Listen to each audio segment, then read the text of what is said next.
come to our last speaker of the day and to, well, prove to you that there is method to my madness. What I've been trying to do is deal with the planetary bodies as we move progressively further out to space.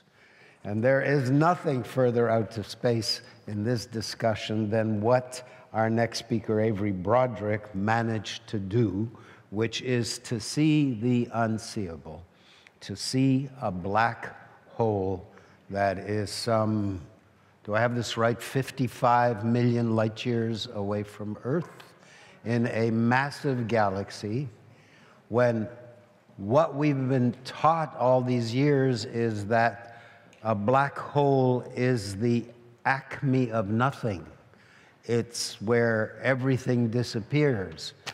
It's what those early sailors must have meant when they said, you know, beware of dragons, all ye enter here. And yet, Mr. Broderick and his team were able to get this epic picture.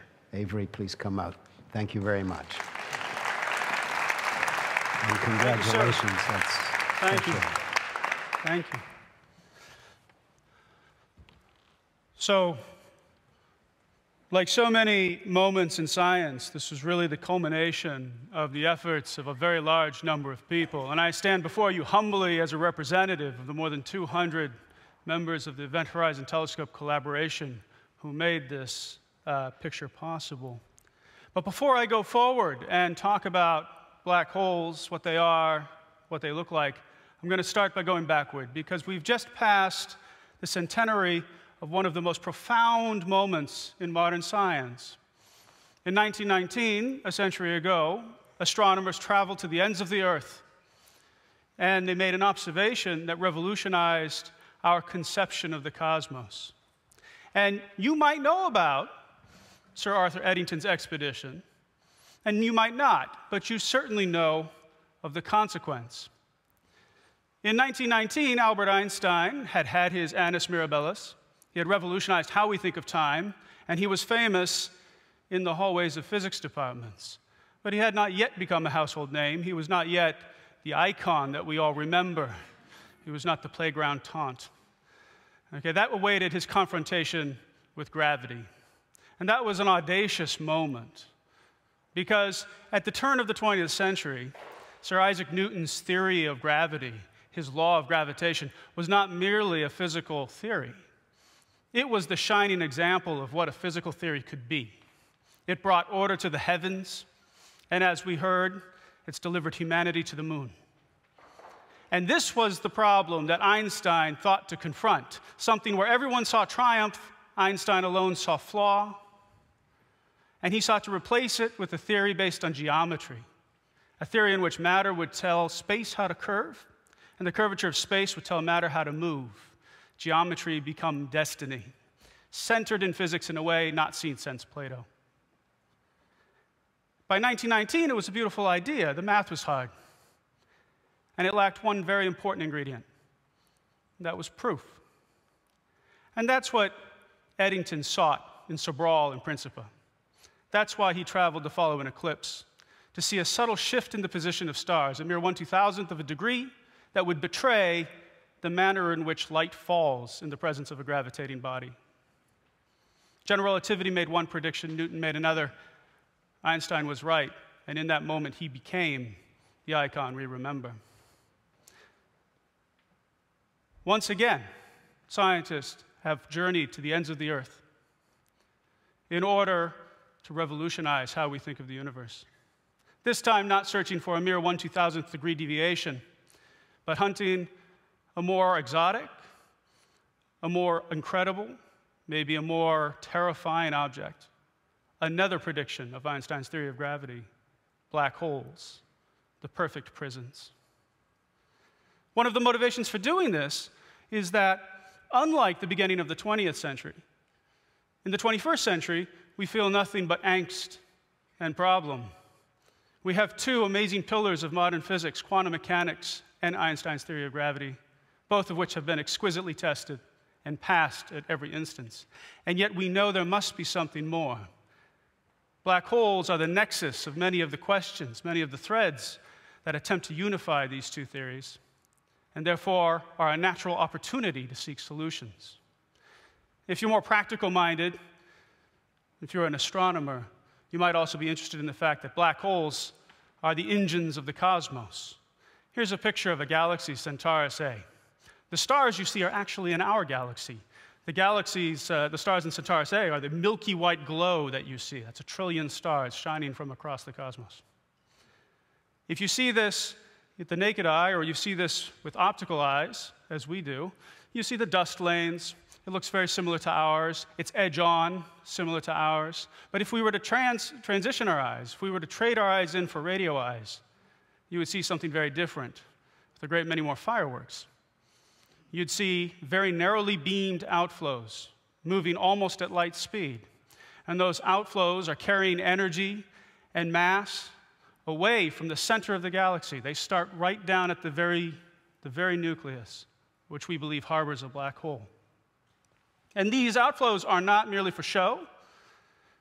They control the fates of not just Centaurus A, but the galaxies across the universe. Through a process known as feedback, discovery of the past 30 years, we know now that black holes are not physical oddities, but they're actually movers and shakers within the galaxies they inhabit. They shape the universe around them. So if you wanted to understand why the night sky looks the way it does, you also need to understand the dramas that unfold in the vicinity of black holes. The difficulty is that black holes are very small in a physical sense. If I were to imagine trying to create a black hole from the sun, I could do so by compressing it sufficiently. And if I did that, it wouldn't have to be the size of the Earth. It wouldn't have to be the size of the Greater Toronto Area. It would have to be the size of a large town, a diameter of 6 kilometers. If I wanted to compress the Earth to make a black hole, I could do that too. Then it would have to be the size of a large marble. Black holes are small. Compared to the astronomical distances to them, they're practically invisible.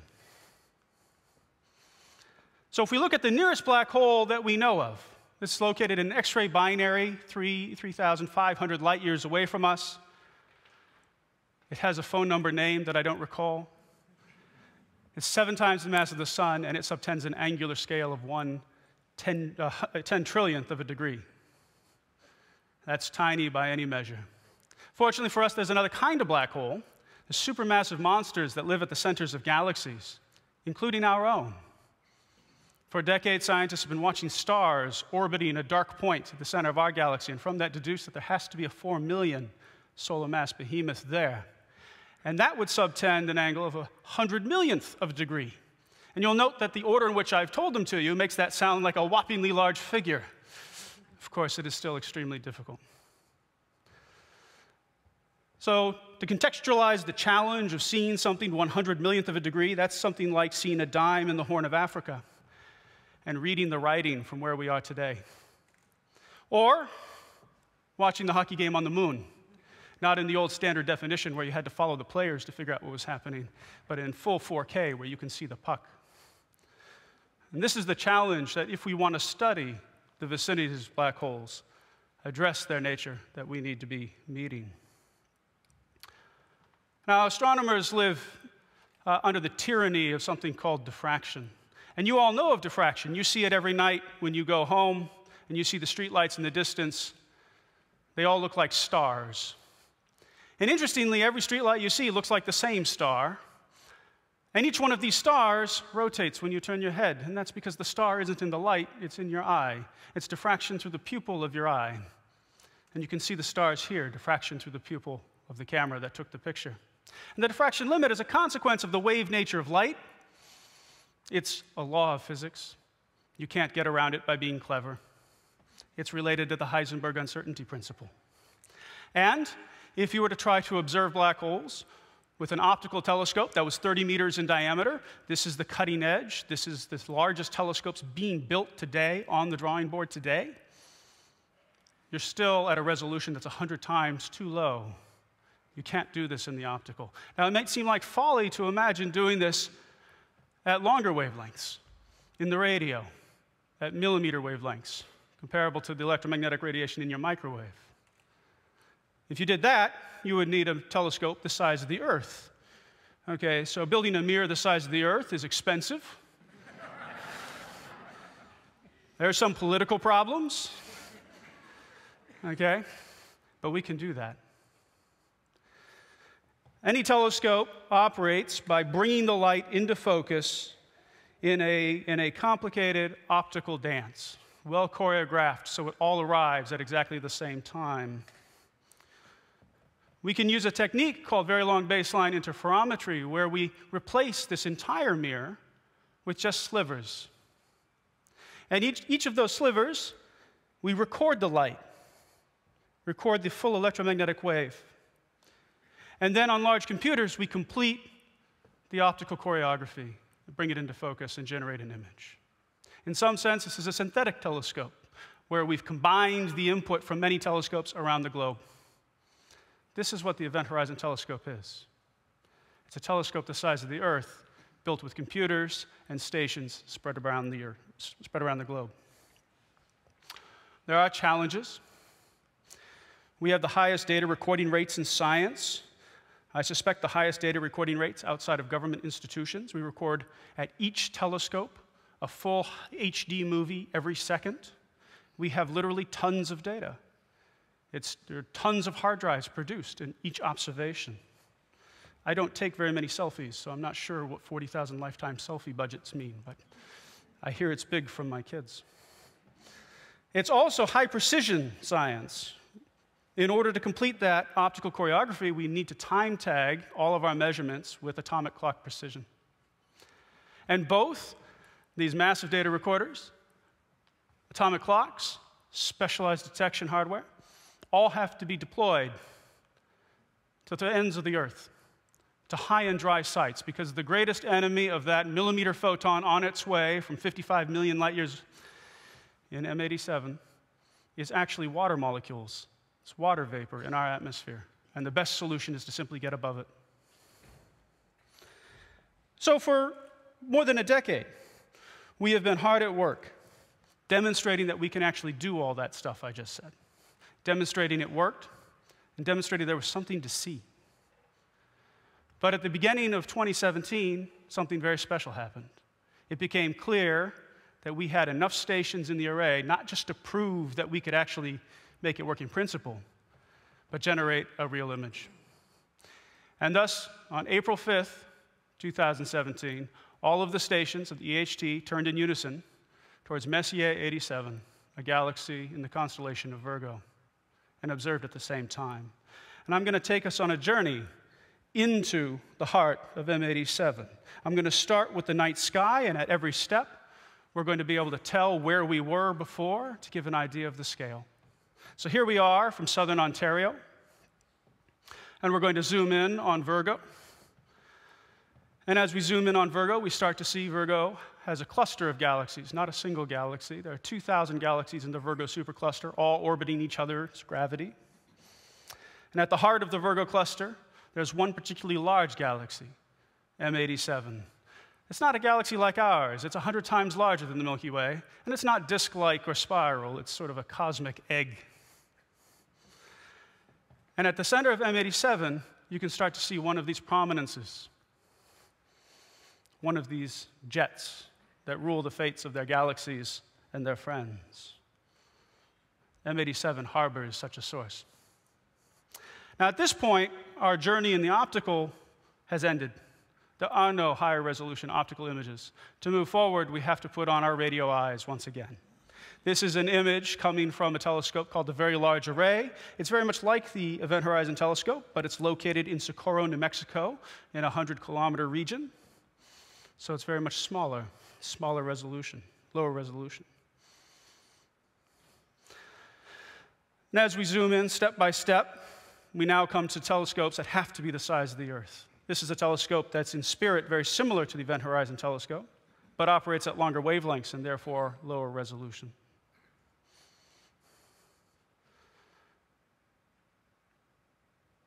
And here we go, we stop here for a moment. We have now zoomed in by a factor of 70 million. It didn't feel like that much, did it? It's the wonders of exponential growth. On April 9th, 2019, this was the highest resolution image ever published of M87. You can see that the jet extends off to your right. That's consequence of the black hole at the center, but not the black hole. On April 9th, or April 10th, this is the picture we showed. It's not an incremental advance in resolution. It was a quantum leap in resolution. And for the first time, we're able to see the impact of the black hole horizon on the emission, not just see its effect on material around it. Now, during all of this time, theorists were not idle. I'm a theorist, and I spent much of my career making predictions for what images like this might look like, and how we might study Einstein's theory of gravity, and how black holes interact with other things to make these outflows. There are two primary effects that shape that image. The first is gravity. It's the same story that Eddington was after. Light falls in gravitational fields. Photons are deflected around the black hole. But here, not by 1/2000th of a degree, here by tens of degrees, hundreds of degrees, sometimes making complete orbits. The net result of all of this deflection is the creation of a silhouette, a shadow, a region in the image produced by surrounding emission that is dark, because the light rays that would have filled in that shadow would have had to have begun below the event horizon of the black hole. The second piece of physics that controls what that image looks like are the properties of the emitting region, and primarily its dynamics. The reason why black holes are the industry, form the industry of the cosmos, is that they are very, very compact, and as a result, material has plunged an enormous distance deep into the gravitational potential well, liberated enormous amounts of energy, moving at near light speed in the vicinity of the black hole, crashing into itself, heating to, in this case, more than 100 billion degrees and shining. This is ordered only by the angular momentum of the infalling material, which causes it to organize itself into a disk, and also collects magnetic fields, which twist and organize themselves into these helical columns above and below. Those columns are exactly the footprints of the jets that are so important in the evolution of their parent galaxies. The key piece of physics from this is that material that is coming towards you is bright. Emission from material that's moving at relativistic speed, at near light speed in your direction, appears bright, and material that's moving away from you is dark. With those two effects, you can draw pictures that look like this, as we did 10 years ago. It shows gravity's shadow in the center. It shows a bright side associated with the material that's moving towards us. And it shows a dim penumbra about the entire image caused by emission from material that's moving away from us. Since that time, we've made significant advances in how we compute these sorts of simulations. This is the result of something we call a general relativistic magnetohydrodynamic simulation, and I'm out of breath. This is the result of months of supercomputing time. But all of the main features are there: the shadow, the bright side, the diffuse penumbra. Of course, we didn't just do it once. We did it hundreds of times. And we produced the largest library of these sorts of simulations in the history of astronomy. We've mapped out not just the two pieces of physics that I described, but also a large subset of physical elements in these models that we don't properly know the answers to, questions that, in fact, the EHT is going to be instrumental in answering. Having this large library at the ready meant that we could quantitatively ask the question, does what we see look like what we had?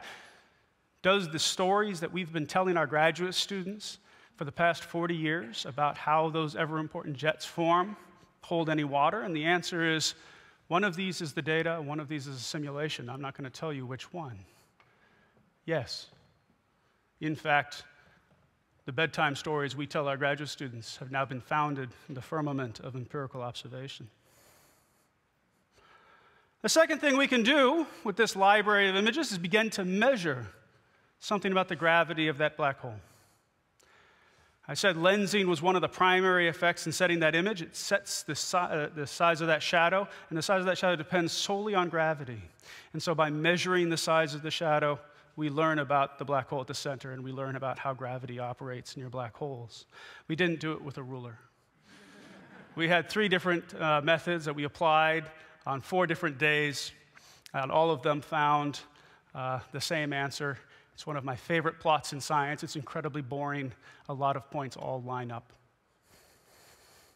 The answer was M87 has to harbor a black hole that's 6.5 billion times as massive as the sun. Billion with a B. That's interesting. This is the first time so much mass has been confined to such a small a region. It is the first time that the dynamics of light have been used to measure the mass of a black hole.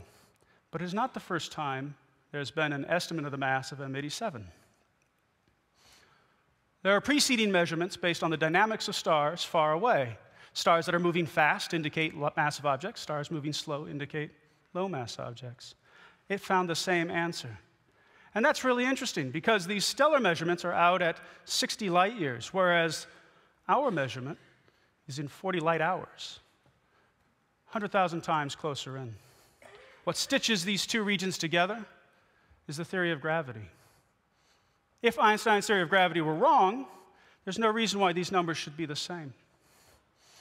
And so this is a stunning demonstration of the consistency of Einstein's theory, consistency of general relativity from interstellar distances all the way down continuously to the event horizon of a black hole.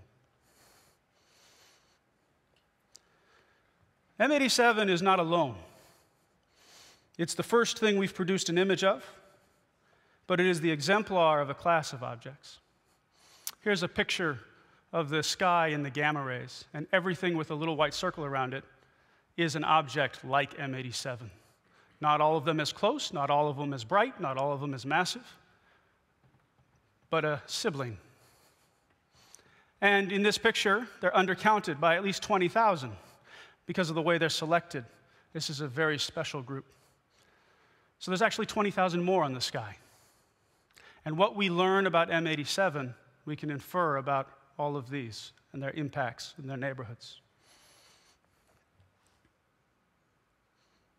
So on April 10th, I had the incredible privilege, it's one of the greatest honors of my life and certainly my professional career, to stand with a number of my colleagues and represent the more than 200 members of the collaboration that made all of this possible. And I think that many of us understood that this picture might have an impact. I have a backyard telescope, not because I'm pretending to be an astronomer. I'm not. I'm really a theoretical astrophysicist, and I have friends who use bigger telescopes. And I can find prettier pictures online. But for me, like for many, seeing is believing. And so seeing a picture like this had a profound impact. I think few of us could have predicted the magnitude of the impact that this picture had. The European Southern Observatory estimates that more than 4.5 billion people have seen this picture. Even if that's wrong by factors of 2, that's enormous. This is clearly the most important thing that I've ever done. This is no longer a science story, not any longer a part of my research, but it's part of the human story. It's part of your story. It's part of a new period in which we can study these incredible objects. But it is just the beginning. This is just the first crack in the opening of this window in a time scale measured in years, not decades. We will look at other objects. We will look in other colors, at other frequencies. We will see polarization, and these images will move. And so this still remains an effort of exploration, and we don't really know what we're going to find as we drill down and sharpen this picture. All I know is that the age of the black hole has now begun. Thank you.